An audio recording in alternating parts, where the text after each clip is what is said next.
Bonjour, c'est Grégory, votre voix sans IA. Parfois, la vie ne tient qu'à un fil. À une seconde près, un geste d'impulsion que l'on regrette aussitôt, mais qui vous marque au fer rouge pour le restant de vos jours. C'est exactement le sentiment qui nous étreint lorsque l'on plonge dans les événements sombres de l'épisode 1963 d'Assez grand soleil, diffusé ce vendredi 10 juillet 2026 sur France 3. Attachez vos ceintures, car entre jalousie meurtrière, coup de bluff industriel et retour inattendu, Montpellier est en train de vivre un véritable séisme.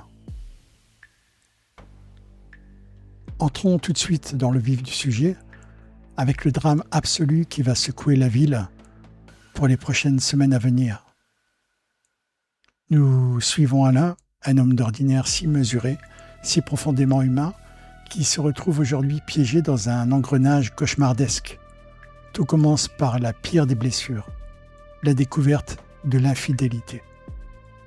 Alain apprend la liaison secrète entre Elisabeth et Nicolas. Pour lui, c'est une déflagration intime d'une violence inouïe, consumée par une jalousie dévorante qu'il ne parvient plus à canaliser. Il décide d'affronter directement son rival. La confrontation électrique se déroule sur le parking du journal Midi Libre. Les mots s'enveniment, la colère accumulée explose, et dans un accès de rage incontrôlable, Alain assène une violente gifle à Nicolas. C'est un geste d'une rare violence pour lui, mais la conscience professionnelle et la décence reprennent immédiatement le dessus. Pris de remords face à son propre emportement, Alain s'excuse platement auprès de Nicolas, tourne les talons et quitte précipitamment les lieux. Il pense alors avoir laissé derrière lui le pire de cette crise, mais le destin, mes amis, a un sens du timing d'une cruauté absolue.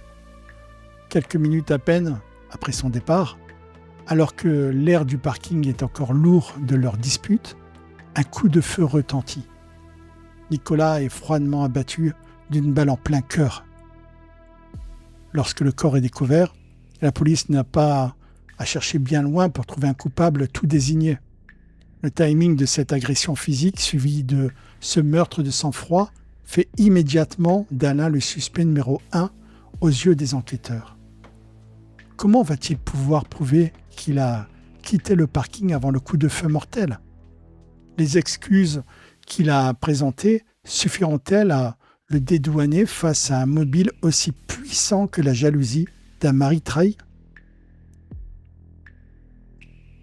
Pendant que le sang coule sur le bitume du Midi Libre, une autre forme de violence, plus feutrée, mais tout aussi destructrice, se joue dans les bureaux ultramodernes de Elle Cosmétiques.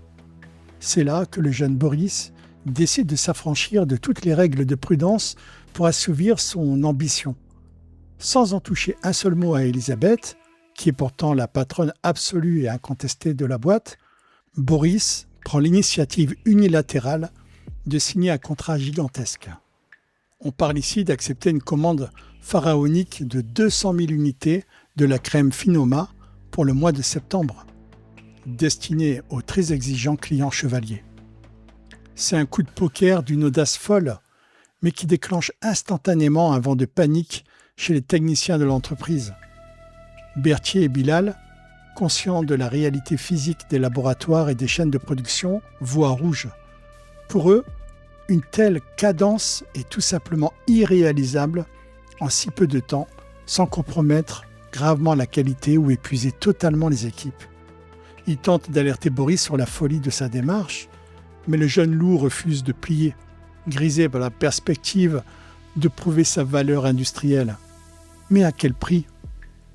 Si Elisabeth, déjà confrontée au drame personnel de la mort de Nicolas et aux accusations qui pèsent sur son mari Alain, découvre que son entreprise a été engagée dans une aventure aussi risquée sans son accord, la tempête risque d'être dévastatrice.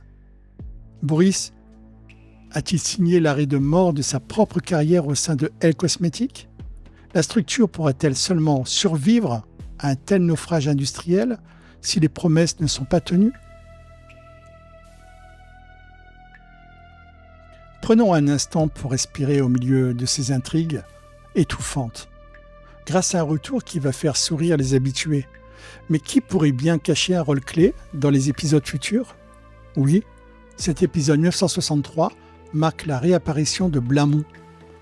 Et sa reconversion professionnelle est pour le moins inattendue. Le voilà désormais chauffeur VTC.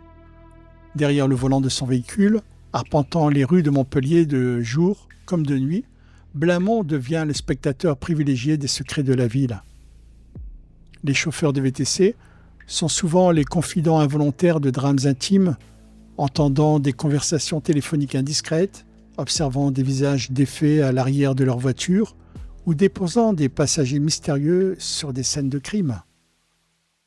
Dans une ville où chaque personnage semble cacher un secret lourd de conséquences, la voiture de Blamont pourrait rapidement devenir le carrefour improbable de toutes les vérités. Va-t-il transporter un témoin clé du meurtre de Nicolas sans le savoir? Ou bien surprendre une conversation révélatrice sur les manigances financières de Boris?